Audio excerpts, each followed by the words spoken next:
poppin'. This what it is.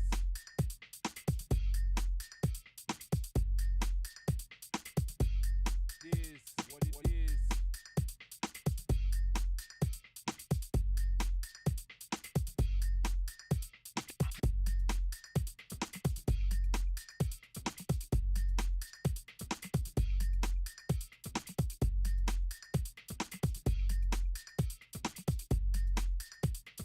Everybody wanna be a damn MC.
and without any warning.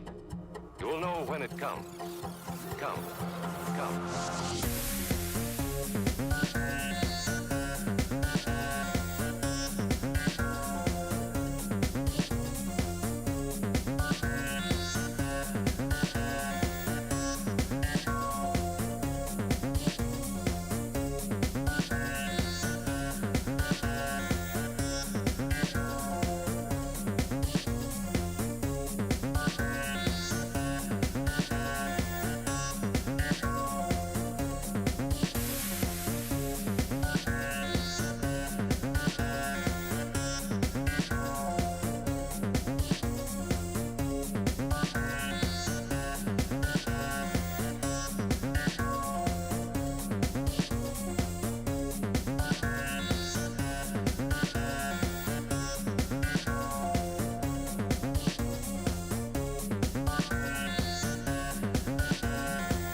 Big man. No.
Wait.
For man is not content unless he's pressing himself to the limits of his knowledge or beyond.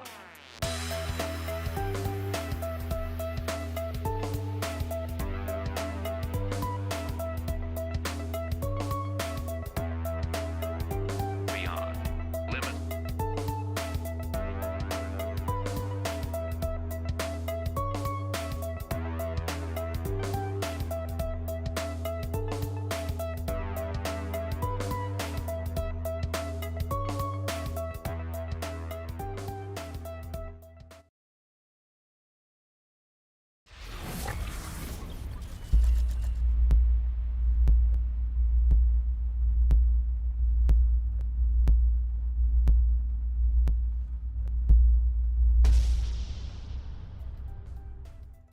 Hello and welcome everybody. Final day of the CCC 12. We're gonna see the 2v2 final round, and this is where the points are getting through.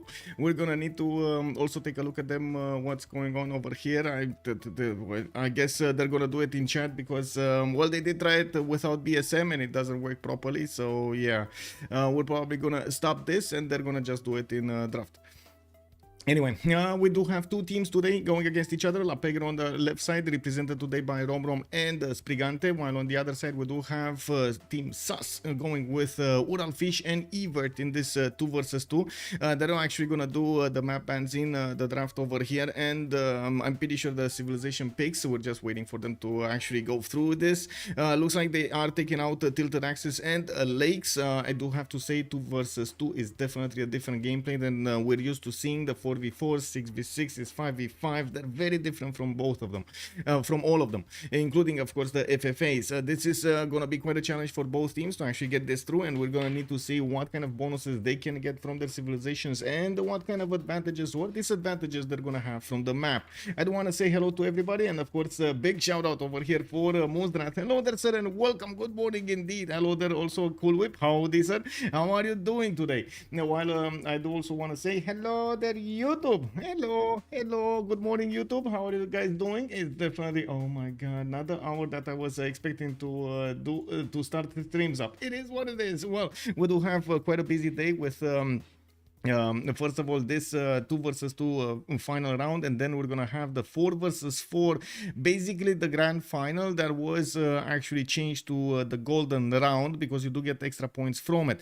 In the point screen, actually taking a look at this, I do think we have a few minutes so we can take a quick peek over here on what's going on, a bit of an overview of the competition. We do have let's see, in the overall standings, how do I move this lower? I think I just need to expand it, right? Okay, we got Plains coming up first with 57 games, and I do see them on 29-23 points. We do have them shadowed by La Pegre on 57 games as well, with 2798 points, while we do have also Sea Dogs with 2273 coming up on the third, only 54 games played.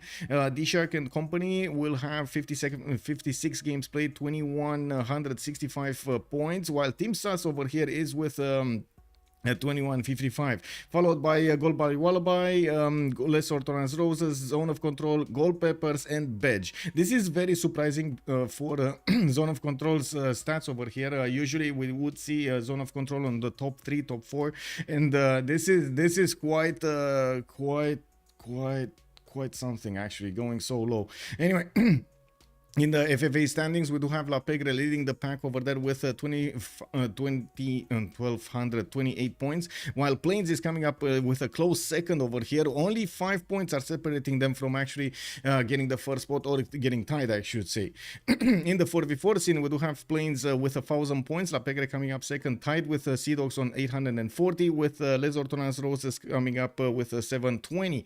While in the 2v2 scene, where we are watching right now, La Pegre does have 415 points. D-Shark, Gold by Wallaby, and the Team Sus are all tied with 380 points. I believe the direct matches did count over here, and that's why Team Sus did get the finals, basically the final round against La Pegre, the first one over there in the top one. In the dual standings, D-Sharks are leading the way with 425 points.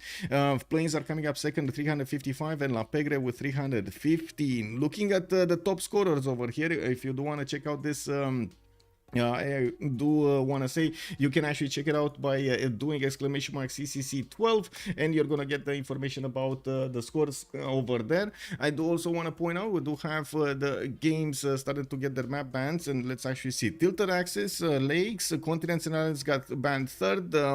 Continents and Islands, okay, Continents and Islands, I guess both of them wrote Continental Islands in different languages. Ural Fish going for Highlands ban, Primordial ban, and it looks like they're gonna take out also Rich Highlands, while Rom is gonna take out Pangea Classic Ridges. Ural Fish is saying they're gonna take out 7 Seas. That gives us only Pangea Standard Ridges for the game, so I can actually put it up over here on the screen so everybody does know who's joining the stream later.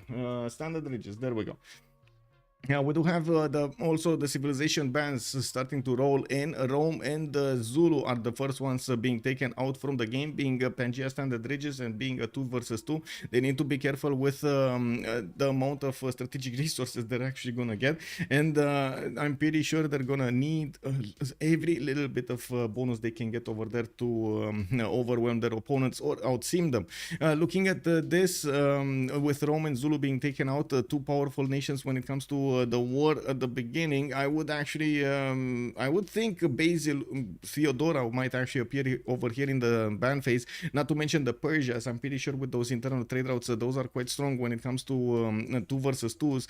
Looks like they're gonna take out Mapuche and Vietnam for the next wave. Both of them definitely make sense. Both of them do have that those extra bonuses when it comes to warring. Vietnam does have its bonus when it is in forest and rainforest, I believe, in both, or is it only rainforest? And then we do have Mapuche with the extra +5 when it comes to attacking a civilization which is in a golden age. You can't really avoid, you know, wanting to go into a golden age, and with Mapuche next to you, you're gonna want to avoid it. That's the problem, because you don't want that extra +5 against your units that could actually break your defense. Thank you so much, DJ John Con, for the follow. Much appreciated, sir. Let me actually turn off the screen over here and actually change my sound settings so I can actually hear what's going on the stream. Yeah, there we go. There we go. Thank you so much for the follow, sir. Okay, so looks like another ban. Spain is gonna be taken out. Rome is taking out a counter for Fate Civilization, and yes, Spain does have some very good internal trade routes, but it also has that extra +5 against religious civilizations. And I'm actually quite curious if we're actually gonna have them going for a Fate Civilization, going for something that would get a lot of faith. And by the looks of it, Uralfish is immediately responding with Gandhi. Like I said, I would expect them to actually try out something with Basil or Theodora. Both of them can actually spread that religion into their opponent's territory by just taking out units, and if you do manage to get a little bit lucky, yeah, that the crusade ability just gets everywhere, man. It's like sand, it gets everywhere in. Anyway. We do need to see their picks here. They only have, of course, 4 civilizations to pick from, while Rome is going to set the tone for the game. We do need to see how Uralfish and Evert are going to follow up quite quickly here. And I'm pretty sure Sprig is... Yeah, there we go. There we go. We got a Gupta. We got a Gupta joining the lobby here. Okay, we got the Gupta. It is the Chandra Gupta, the one and only, that will create a lot of sorrow in the map over here against his opponents. Well, I guess we're going to need to see if... he's gonna get the proximity to his opponent. I would say actually it's quite likely, even though sometimes there is a possibility for you to have, for example, the landmass with 2 civilizations in the middle opponents, and then on the outer edges the other civilizations, which still makes it available to actually, you know, cross the map and get units in the water and take over your opponent's territory, or naval fights. We're going to need to see how this evolves. You can't really discount this, even if it is Pangea. It's not that big of a map, and they might not even have the opportunity to not stay on the coast, or I should say ignore the coast. We're going to need to see how things are going to be on the map.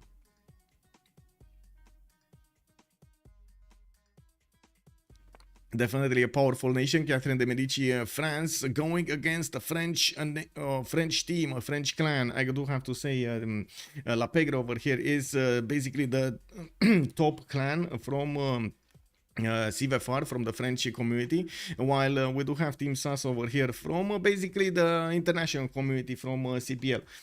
By the looks of it, we do need to take a look what's the second one. Let's see, Evert picking up something. We don't really see them that much actually in the 4v4 scene, but I do remember we have seen them. Wait, on which team did we see them? Let me actually take a quick pick over here on their profiles. Maybe I do remember much faster if I do that. I'm pretty sure. Suomi, there we go. They are from Suomi. There we go. I was so basically we got Finnish versus French right here. This is the game. Finnish team versus French. Looks like Cyrus is going to be picked up. Uralfish is saying that they are going to go for Cyrus here as their second pick. That definitely makes sense, with a lot of seeming bonuses, not to mention the unique unit, and at the same time a lot of production from those internal trade routes, not to mention the gold. You do need a lot of gold actually in this 2 versus 2. You can't rely on an extra 2 civilizations to give you those resources, and it looks like we do have both Persias in the game, Nader Shah, and we're gonna have a quick relobby here so we can actually fix the problem with BSM. They forgot about better spectator mode in the game. I guess it is what it is. We're just gonna take us a few minutes to actually have BSM loaded over here so we can get through. Can we please put rules to not pick the standard picks in one of such tournaments? It would be fun to see a non-standard. I mean, we did have the pick your opponent civs, which definitely wasn't standard picks. We did have it. Like it was. Let me actually join the lobby and then I can put up the schedule. It was yesterday, but it was between one of the other games. And to be honest, I did find the anonymous teamers awesome. The anonymous Iron Man also awesome. So I really thought I should actually stream those. I wish I could actually stream, of course, multiple games at the same time, but that's just not how I can do it. Maybe with the evolution of the internet and everything, we can actually move forward with the idea of having multiple streams on at the same time from the same game, and we can actually watch their POVs. That would be awesome. Like imagine having a Discord channel with all of the players in, and you can actually take a look at their POVs and switch between them very, very quickly. Okay, why do I have...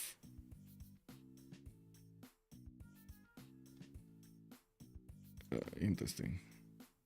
Oh, the... Okay, let me actually restart the game. It looks weird. I think MPH loaded something on me and didn't flush its cache.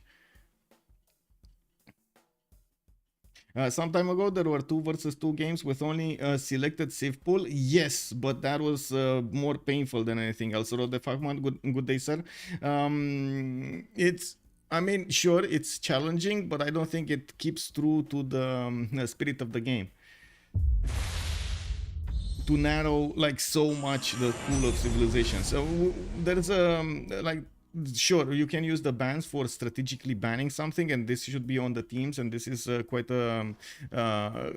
a skill that the teams are evolving right now. But one of the main drivers of BBG was actually to give as much as possible the ability to the players to pick whatever civilization they want in certain cases, also specialize some civilizations that could do something better than others, so you can actually try to use also the draft for a strategic choice.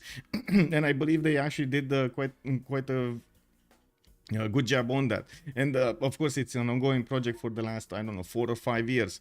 I don't believe it is good to actually narrow down the civilization pool so much that you only get to pick from a certain, like 10 civs or something like that. Remember, there are 80 something civs in the game, or leaders in the game.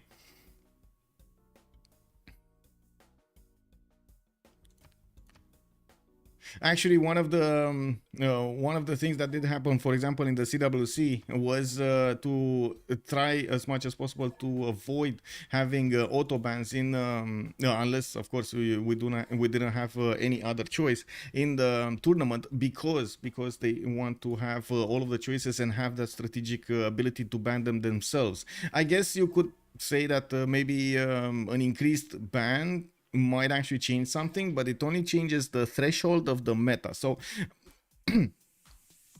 okay, so let's look at it like this. You have a maximum pool of 70 civs, right? And then you're gonna have always 10 civs that will be considered quite powerful in the game, and you're gonna have another 20 civs that are right below them.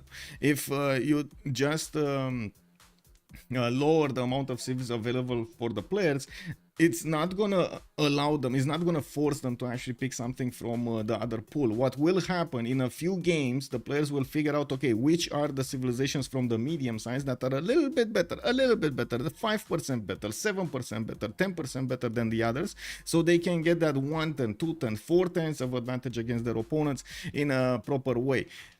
And then boom, the meta clicks in, and then you have another 2 months of the same civilizations picked all over again, over and over again. So you can't actually force them to do this in an ongoing tournament, unless you like totally randomize the picks, which I'm pretty sure the players won't like that. We've seen this every time, for example, and this is the reason also every time we do see meta changes from one BBG version to the other, it takes a little bit of time, and I believe I usually call it meta lag, because it takes a little bit of time, usually about 3 to 5 weeks, 6 weeks for the players to actually figure out exactly what are the best options to actually go for in the game, so they can get that extra percentage of advantage I was talking about, and then they will use that to get ahead. And then after the good players start to use that, you see it spreading a little bit to the other players in some form or another, and it's getting a little bit mixed up with the other preferences. There are quite a few different kinds of players. Some that I would actually split them really quickly in two sides. The players that always go for what's needed and the players that always go for what they want. There are two different mentalities here. Hello, did I say that? Hello there, Fajnian. Hello there, sir, and welcome. Sorry, I was getting a little bit, I want to say, distracted by my thoughts. La Pegre on the left side. Okay, we do have them loading into the first map. I think we can actually put up the remap prediction really quickly because they will have remap tokens available for them. And I do want to put a prediction on. This is gonna be how many remap 012. This is gonna be for Twitch, and let me actually put up the prediction also on YouTube. Hello there, by the way, YouTube. Final Fantasy 14 Guild. Hello there, sir. Just randomly came up on my recommended, man. It's amazing. I'm curious how this game is even gonna work. Hello there, sir, and I do hope you're gonna enjoy your time with us today. This is actually quite a long tournament for us. It's 72 hours of ongoing Civ6 games. Every hour we got new rounds started up, and there are 200 something players that are right now engaged in the tournament. Also, Maxim, hello there, sir, and welcome. Interesting is match series with the Europe map or other start points. Who the matches and both teams look. They start locations and civilizations. We did try the TSL map. It was actually yesterday played in the tournament. Unfortunately, it just doesn't work very well on balancing. It's challenging, but any map, and I do have to stress this out, any map that is always the same will be theory crafted. The second it is theory crafted, the players do not show any more randomness in their behavior. They will, because they don't need to adapt anymore to the situation at hand. They just know exactly what to do, what to build, when to build it. So it becomes more of a yields process, calculation of math process, rather than adaptability to the land and the situation you have at hand. I do want to come back to the game here in just a few seconds so I can put up also for YouTube the poll. Let's start the poll for how many remaps we'll have. Each team will have one remap token available for them at turn 8, and they can actually choose to keep or use the token. If they do use the token, we will remap this. If both use the token, we will have one remap, and they won't have another choice to do it. Retained his knighthood for 8 months. Pojunar, thank you so much for the tier 1 sub. Much appreciated, sir. You're putting me one step closer to that Partner Plus program from Twitch. Thank you, sir. Thank you. Okay, we do have, let's see, let's start it off from Sprig, because we're here anyway. Mount Sinai to the southwest. He is gonna have, well, a bit unfortunate, because well, he needs to place his city over here on the 2-2 if he wants one of the faith tiles, which is gonna be a 2-2-2. Is this a flat tile? This kind of looks like a flat, no, it's a hill. Okay, so it is a 2-2-2 faith. He's gonna get that free Pantheon if he's gonna go there, and I'm pretty sure he's gonna enjoy that. But I do notice his cities to the southeast are actually gonna put him quite closer to his ally Romrom. They're gonna need to split this land. It does look like a east versus west, and to be honest, it looks like France does have oh my god, a pretty big defensive continent. The map is being split in two, and as you can see over here, they're probably gonna go for as much seaming as possible. I don't really see India with the ability to go through the one tile chokes to actually get to his opponent. And just talking about the map, I just realized we definitely need to take a look a little bit more closer when it comes to their seaming abilities rather than anything else. And I wouldn't really say India is one of those oh my god seaming civilizations in the game. It's one of the war civs. It will have monumentality, as in it will be a faith civilization as well. Good evening, Nemesis. Hello there, sir, and welcome. Looking at Mashad, he's gonna explore the east side here. He is actually gonna go for a second scout, which is a bit surprising. One of the challenges of this 2 versus 2 is to get as much era score as possible to get to the golden age. Which since we only have 4 players in the game, not 8 players in the game, it is gonna be significantly harder to actually get those golden ages. We do have there we go, the second scout coming up. I would imagine he's gonna put a settler out, and I do notice he's starting to work the rice tile coupled with gypsum tile because he's growing very quickly, and I do notice he's lacking a bit of production. He would need actually 4 production over here on the gypsum to counterbalance that rice tile, or get something bigger, which he doesn't have for production tile. Anyway, now I do see, oh, there we go, he actually switched to a 2-2. He switched to a 2. Oh no, wait, we went 1 turn. Never mind, the turns are moving fast. Moving forward, we do have Rom here with a setup coming up in 4 turns. He's getting his scout out, and I think we need to put a step on this because well, they're going through the turns fast. We do have him with a lot of territory that he could settle next to the mountains and benefit from the extra adjacency towards his campuses, while he is gonna have a decent amount of rivers to the southwest to develop his empire. Very few huts though, very few huts for those era score. I see 1, I see 2, I see 3, and I'm pretty sure that's gonna be Persia's. So little era score is gonna come out from those huts, and they do have very few chances of actually getting builders and other bonuses that you would get normally from the huts. The city of Paris, we did take a look at his continent. This is the Guard Imperial continent, where he's gonna have the extra +5 on his units, and I'm pretty sure he is gonna try to block the chokes. There is a possibility for Persia to actually get his foot in the door here on the coast or in the northern choke point, which is gonna be very hard for France to actually counter at the beginning of the game. If Persia wants to get a city here, he will get a city here.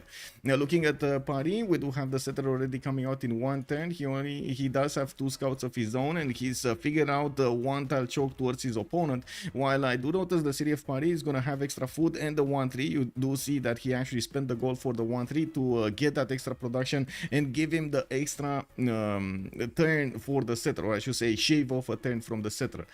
Looking at his ally here, we do have Passagarde with again very good amount of cities around his territory. I do see he's gonna have a wonder settle to the southeast on either of these copper tiles, to be honest.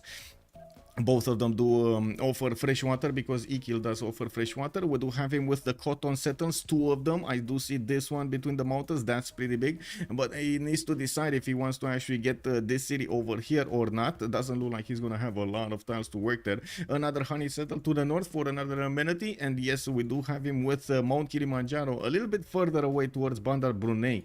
Now that's gonna be contested. This is probably gonna be the area, like the non how do you call it, not the non-aggression zone. There's a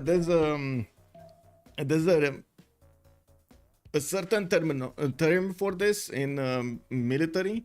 What is this? The non-militarized zone. This is the DMZ. DMZ. That's it, right? The demilitarized zone. This is probably gonna be the demilitarized zone. I wouldn't really expect India to come as far as settling the this one, the hill tile, and I wouldn't really expect Persia to come as close as the river in the south of Bandar Brunei. This just doesn't. I mean, it's fine, but I wouldn't really see him settling here, where he already has so many cities to settle to the north and to the southwest. Well, we do need to put the remap vote on, and for a second there I was thinking that I should put the remap vote, and I'm not. But anyway, it's fine. We're getting this going, boys. We're getting this going. Okay, this. Okay, we got this.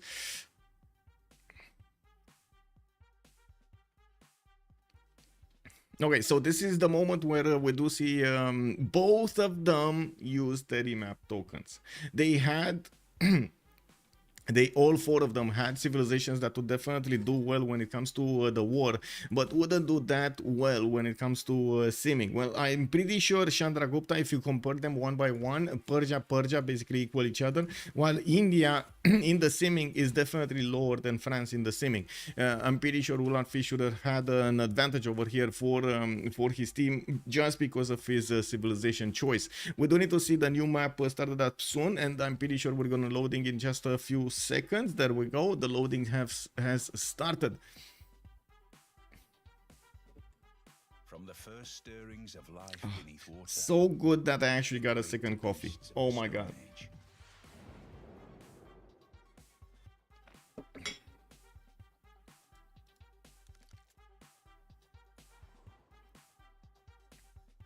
Okay, let's see. We got this. We got this. We got Ural fish here. Who's his neighbor?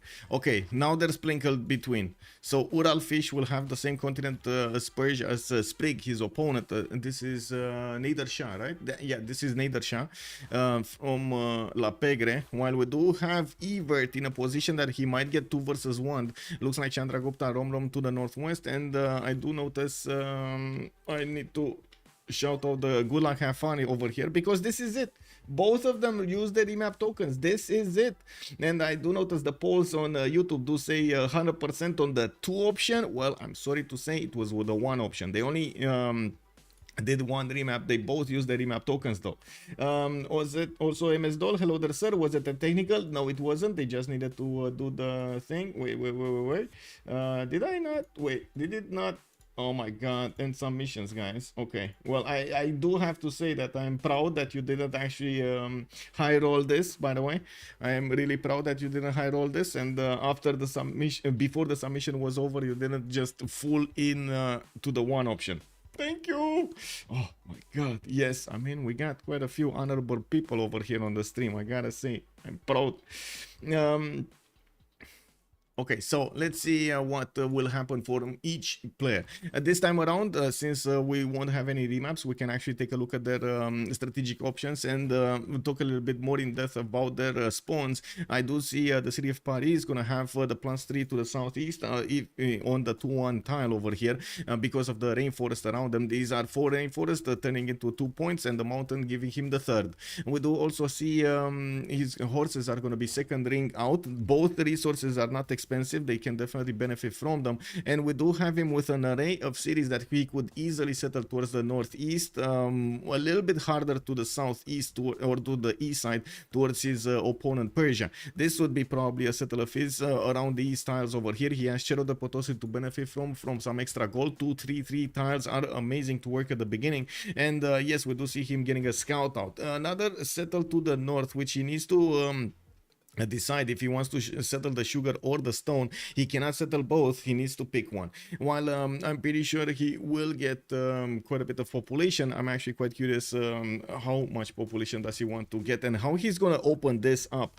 There is a possibility for them to war at the beginning, even though I wouldn't really how to say suggest this, because as you can see over here, Persia having the same quality campus like his opponent. He can easily go for this 3-1, and I'm pretty sure he might actually open. Wait. I'm pretty sure that it is an option for him to open up bronze working, but he's not. He's actually going animal husbandry first. So I think he wants to go animal husbandry to put the campus on the sheep tile, and then after animal husbandry, he's definitely going to go for the campuses there. We do have Persia also getting his scout out to move to the south. Another one coming out of his capital next turn. And yes, I do see he's going to have the extra food from the bananas. A pretty good advantage for this beginning of the game. We do have also him with the ability to go east and west and south. Not so much north. The north is blocked by mountains, and I'm pretty sure his options are going to be limited because of this. Just moving around the towards the north might not be an easy option for him unless they do decide to fall in on, into Evert, into Persia, which is a very tricky proposition to actually all into somebody from the beginning, because you might get the 4th player to overwhelm you later on in the game and just clean up the map with his seeming with the later on technologies. And we do have to come back a little bit later to take a look at his settler choices. Right now they're discovering the map, and as you can see, he's not actually discovering the east side as much as the south and the southwest. Well, he's gonna pop some huts, and he's probably gonna discover France, not to mention he already got Engazargamu, probably gonna see Antananarivo as well. Looking at his iron tiles, I do note, and his strategic resources, I do notice both of them are very far away, and this is gonna be a problem. But this also adds to the point that I was talking about earlier, that iron settle to the north might just become viable because he has so much pain to actually get these resources in his territory, and enough of them. There's another iron tile here to the southeast that he could definitely go for. He just popped another scout from a hut, and it looks like those tribal villagers that were really happy to see the Persian nation, and they were like, hey, we can join you. Yes, we can scout out with our cats and see what the territory around you looks like. Well, we do have Mashad over here with the option to actually escort his settler right now, and he's gonna make a decision quite soon about his settle location. I'm pretty sure with discovering horses, he just, well, I should say animal husbandry, he just discovered horses as well, so he does know he has a bit of a problem with his horse tiles. Now, looking up next to the north, Chandragupta is gonna benefit from a settler in 2 turns. He does have two tiles and some food from the sheep tiles. I do notice he has a cotton settle to the east with quite a few 1-3s around it, but I guess I want to wait to actually see if he's gonna go there. Pantanal to the south with a bit of a problem when it comes to his settle. He's either gonna settle, I would say, on the dice tile to benefit from some of those 2-1-2-2s and get the amenity, or he's gonna need to settle on that scout, which is gonna be a problem. As you can see, it will be 3 rings out to actually buy those tiles, and like I said, gold is at a premium. I wouldn't be surprised if he might actually try to go for a non-freshwater settle over here or a coastal settle on the Andaman Sea. Now we're gonna also take a look at his iron right next door to his capital. He has an iron tile. Horses is gonna be a bit expensive. He just put down his first holy site. That's a +2, and I'm actually quite curious what kind of pantheon is he gonna get. I'm pretty sure this is quite a nice earth goddess, but I wouldn't really see India go for earth goddess. And I guess my second question is, would he actually go for river goddess in this situation, because he has quite a few rivers to place those for, and it is that one extra amenity, the extra faith adjacency, and the housing, it's actually quite big. Anyway, of course, there are multiple options that he could go for: war, initiation rites, or going for god of how to say, god of the forge. There are definitely quite a few options that they can go for. They did invest 65 gold to buy a slinger here in Pana, and I gotta say, this is actually quite an investment. They don't have as much gold as you think. Looking here, looks like Sprig is gonna have an encounter of the 3rd kind with the Persian warrior coming in. That actually will give him the choice. The choice is gonna make the choice easier for him. He's not gonna settle the east side. He's blocking actually the movement of the warrior. He doesn't want to let him pass, and you do see his settler is actually moving 1 tile to the east. This is actually quite curious.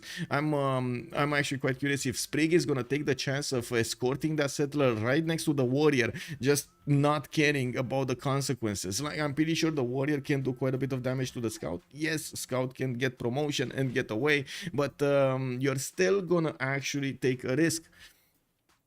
I guess this is one of those times.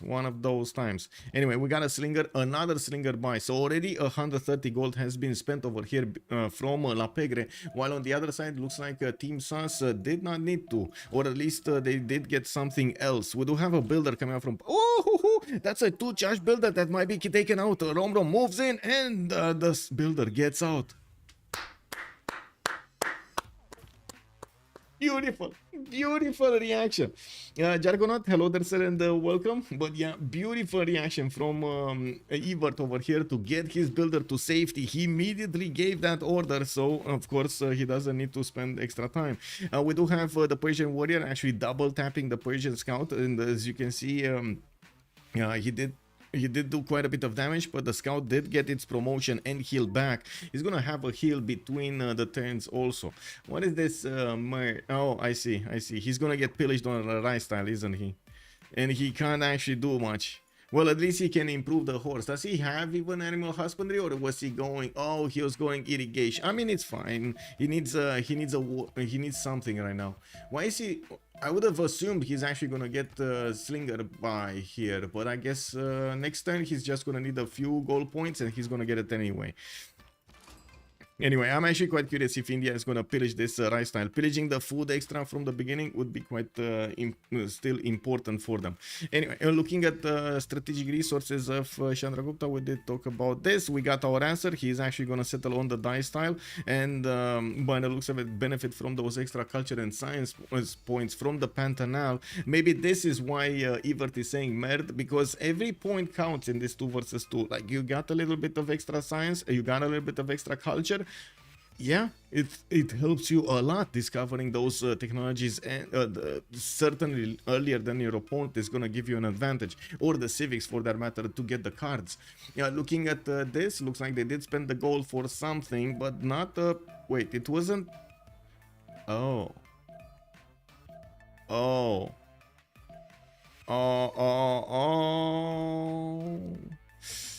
how did this happen? Didn't Uranfish have a, like, he had a scout here? How? Oh my god, this is yeah.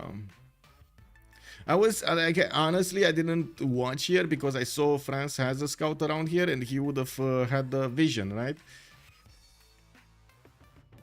Though its face may change throughout the ages, Oh my god. history is written from the hand This is of the probably the fastest win ever, isn't it?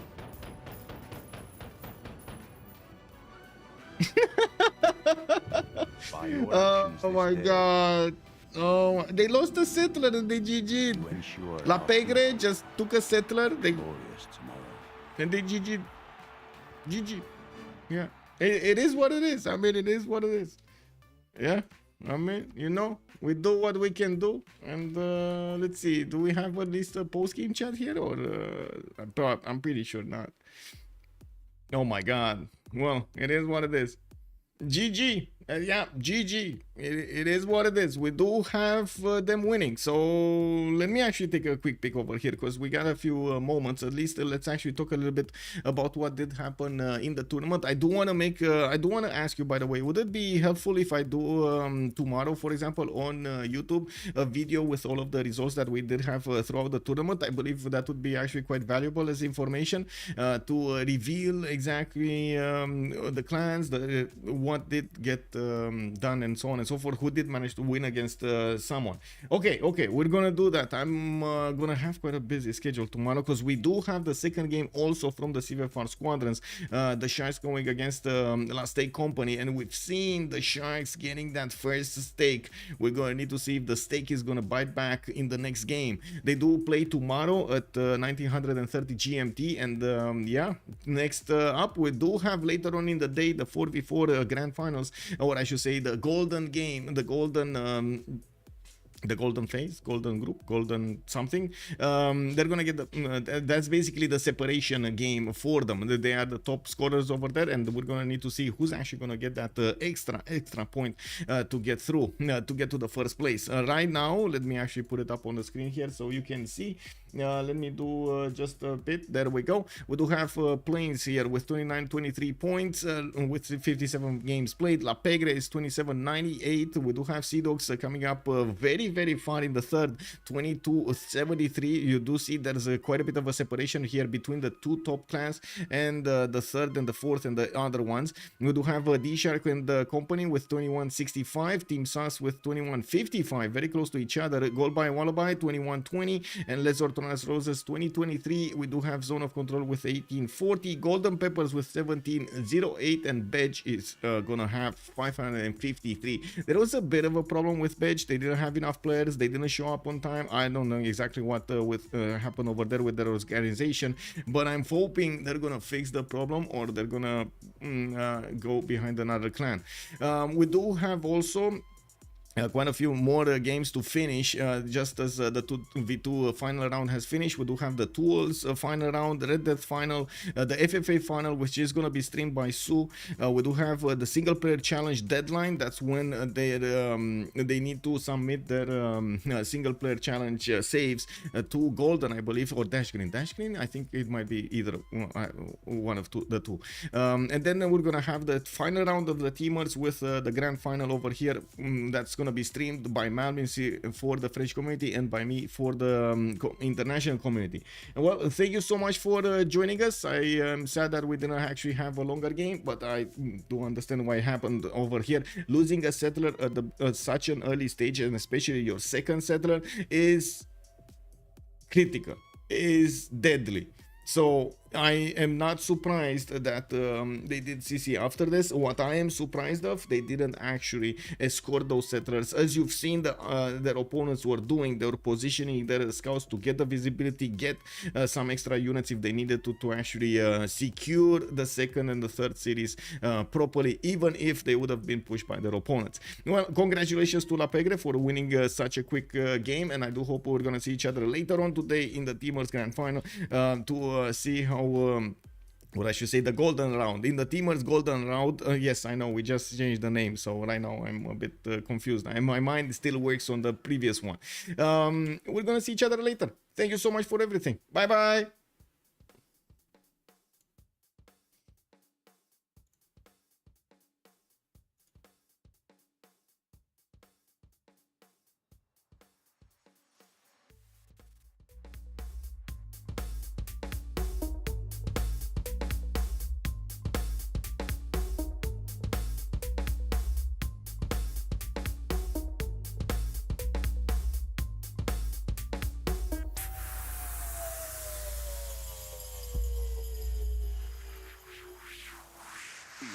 Yo.